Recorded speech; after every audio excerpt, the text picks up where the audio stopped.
नमस्कार बच्चों, पिछली कक्षा में आपने चैप्टर नंबर 6 का अंतिम भाग पढ़ा। अब कहा दूसरों के दुख में दुखी होने वाला, और इसके हमने 7 क्वेश्चन किए थे। अब आज के इस वीडियो में हम बेटा आगे के क्वेश्चंस करेंगे। तो हमारा प्रश्न है 50 से 60 शब्दों में इनके उत्तर आपको लिखने हैं अपने नोटबुक में। इसमें पहला प्रश्न है, बढ़ती हुई आबादी का पर्यावरण पर क्या प्रभाव पड़ा। बढ़ती हुई आबादी ने पर्यावरण को प्रदूषित किया है, जिसके चलते गर्मी में ज्यादा गर्मी, सर्दी में ज्यादा सर्दी, बेवक्त की बरसातें, जलजले, तूफान और भी बहुत सारे प्रकोप, महामारियां आदि हमने देखी है। तो हमने इसका आंसर लिखना है, पर्यावरण प्रदूषण का क्या प्रभाव पड़ा है। वही बच्चों हमारा अगला प्रश्न है, लेखक की पत्नी को खिड़की में जाली क्यों लगवानी पड़ी। लेखक की पत्नी को घर में जाली इसलिए लगवानी पड़ी क्योंकि बार बार कबूतरों के आने जाने से घर में बड़ी ही गंदगी हो जाती। कबूतर अक्सर लाइब्रेरी में घुस जाते, वहां गंदगी करते, कुछ किताबों को गिरा देते, जिससे लेखक की पत्नी बड़ी ही परेशान हो गई थी और इसीलिए उसने कबूतर के आने के रास्ते पर जाली लगवाई। वही अगला प्रश्न है, समुद्र के गुस्से की क्या वजह थी, उसने अपना गुस्सा कैसे निकाला। जिस दिन समुद्र की सहन शक्ति खत्म हो गई, उस दिन समुद्र ने अपना गुस्सा दिखा दिया। तो समुद्र के गुस्से की क्या वजह थी। लगातार बिल्डरों के बढ़ते अत्याचार और बिल्डरों के लालच ने समुद्र को पीछे धकेलना शुरू किया। बड़ी बड़ी मशीनों से समुद्रों को सुखाना शुरू किया और समुद्र की जगह हरियाली और वहां पर बड़ी बड़ी मल्टी स्टोरी बिल्डिंगें बनाना प्रारंभ किया। और दिन प्रतिदिन बिल्डरों का ये लालच बढ़ता ही चला गया और जब समुद्र की सहन शक्ति खत्म हो गई तो उसने अपना गुस्सा सुनामी के रूप में दिखाया और अपने पर तैरते हुए, कैसे दिखाया, अपने पर तैरते हुए 3 जहाजों को गेंद की तरह उठाकर फेंक दिया और तीनों जहाज मुंबई की 3 दिशाओं में जाकर गिरे और जिससे जानो माल का भारी नुकसान हुआ और लाख कोशिशों के बावजूद भी वो जहाज दोबारा चलाने के लायक नहीं बन पाए। तो इस तरह से समुद्र ने अपना गुस्सा दिखाया। वहीं अगला प्रश्न है, मिट्टी से मिट्टी मिले खो के सभी निशान, किसमें कितना कौन है, कैसे वो पहचान। इन पंक्तियों के माध्यम से लेखक क्या कहना चाहता है। इन उक्त पंक्तियों के माध्यम से लेखक ये कहना चाहता है कि ईश्वर ने सबको एक सा बनाया है।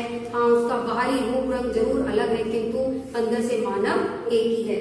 जिस प्रकार से अलग अलग जगह से लाई गई मिट्टियों से मूर्तिकार सबको रौंद कर मिट्टी से मूर्ति बनाता है, उस पर रंग करता है और उसके बाद मूर्ति बन जाने के बाद ये कहना असंभव होता है कि ये मिट्टी कौन से मैदान से लाई गई है, कौन सी नदी से लाई गई है।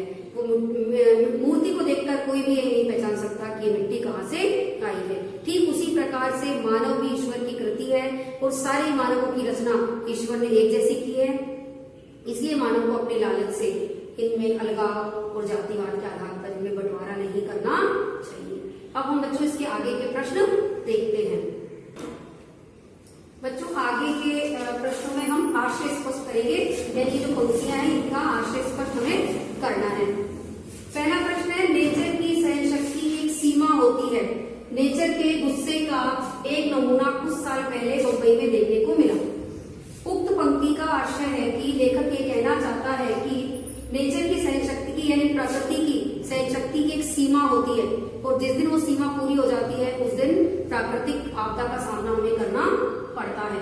तो नेचर का एक गुस्सा, नेचर का गुस्से का कुछ एक नमूना हमने मुंबई में देखा। यहाँ लेखक ने कहा है कि मुंबई में कुछ साल पहले जब समुद्र में सुनामी आ गई, समुद्र लगातार बिल्डरों के अत्याचार सहन करता रहा और समुद्र में सुनामी आ गई तो उसने जहाजों को गेंद की तरह उठाकर फेंक दिया। अर्थात जब तक प्रकृति सहन कर सकती है वो करती है, किंतु जिस दिन उसकी सहन शक्ति खत्म हो जाती है उस दिन वो प्राकृतिक आपदा के रूप में हमारे सामने आती है। फिर वो चाहे भूकंप हो, बाढ़ हो, तूफान हो या सुनामी ही क्यों ना हो। तो नेचर की सहन शक्ति की एक सीमा होती है और जिस दिन मनुष्य के चलते, मनुष्य के कारणों से ही प्राकृतिक आपदा का सामना हमें करना पड़ता है, यानी नेचर के गुस्से का सामना हमें करना पड़ता है। वही बच्चों अगला प्रश्न है, जो जितना बड़ा होता है उसे उतना ही कम गुस्सा आता है। बिल्कुल सही बात है कि जो जितना बड़ा होता है उसे उतना ही कम गुस्सा आता है, किंतु आता है तो संभाल पाना मुश्किल हो जाता है। जो बड़े लोग होते हैं उन्हें जिंदगी का अच्छा अनुभव होता है, वो एक्सपीरियंस होल्डर होते हैं, इसलिए वो हर बात को समझते हैं, ना कि गुस्सा करते हैं। और जो छोटे बच्चे होते हैं उन्हें बात बात पर गुस्सा आने लगता है। ये बात बिल्कुल प्रकृति पर और मनुष्य पर दोनों पर ही समान रूप से लागू होती है। जिस प्रकार से बच्चे छोटी छोटी छोटी बातों में गुस्सा करते हैं, किंतु जो घर के जो बड़े बुजुर्ग होते हैं उन्हें समझाते हैं और उनकी गलतियों को दूर करने की कोशिश करते हैं। बिल्कुल प्रकृति के साथ भी ऐसा ही है। समुद्र को लेखक ने बहुत बड़ा माना है, वास्तव में समुद्र बड़ा ही होता है।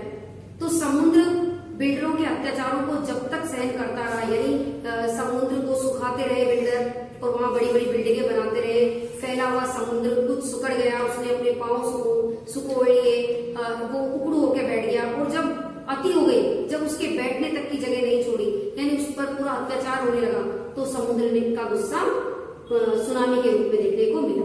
किंतु जब तक हो सका तब तक उसने सहन किया।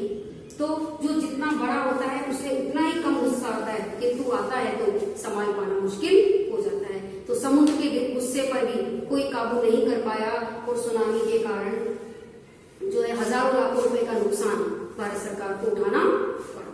तो जो जितना बड़ा होता है उसे उतना ही कम गुस्सा आता है, किंतु आता है तो संभाल पाना मुश्किल हो जाता है।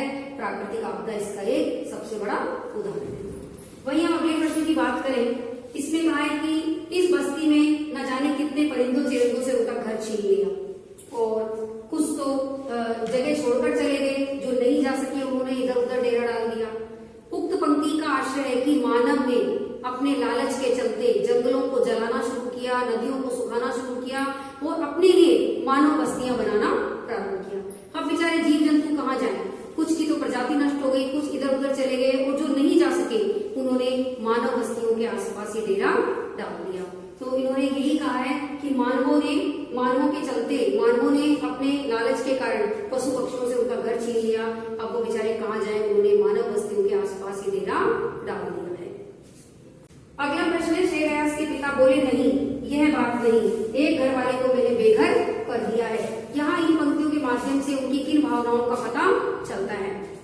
श्रेयस के पिता स्वभाव से बड़े दयालु प्रवृत्ति के व्यक्ति थे और जब वो कुएं पे नहाने गए तो उनके साथ एक काला चोटा उनके कपड़ों में साथ में चला आया और घर आके माँ ने जब भोजन रखा उनके आगे, तो भोजन खाना प्रारंभ करते ही उन्होंने देखा कि उनके बाजू पर एक काला चोटा रेंग रहा था।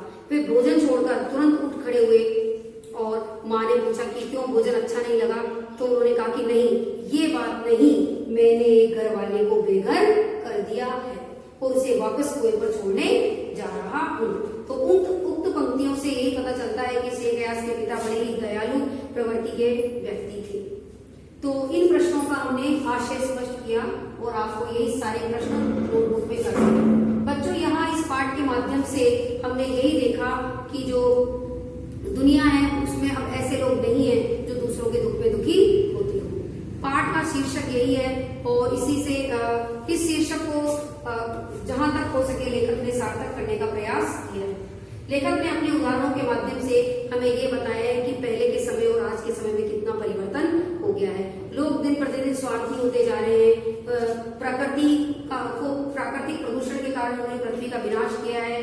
जो लोग हैं वो दिन प्रतिदिन लालची हो रहे हैं, उन्होंने अपने अपने लिए इस पृथ्वी को समेटने का प्रयास किया है, जबकि पृथ्वी ईश्वर ने सबके लिए बनाई थी और सबको इसमें मिलजुल कर रहना है।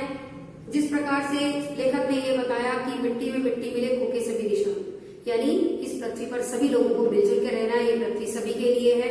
मानव अपने अतिक्रमण से अपने अपने लिए केवल जगह न बनाए, इसमें सभी को रहने दे, चाहे वो पशु पक्षी हो, पहाड़ हो, नदियां हो, झरने हो, सबका हमारे जीवन में उतना ही महत्व है। तो ये पाठ बिल्कुल सार्थक है। जो शीर्षक है वो बिल्कुल सार्थक है कि अब कहाँ दूसरों के दुख में दुखी होने वाले लोग। आज के लोग स्वार्थी हैं, आज के लोग दूसरों के दुख में दुखी नहीं बल्कि दूसरों को दुखी देखकर सुखी होने वाले लोग हैं। तो आशा है बच्चों आपको ये पाठ अच्छे से समझ में आया होगा। इसके सभी प्रश्न उत्तर हमने कराए हैं और आप सभी प्रश्नों के उत्तर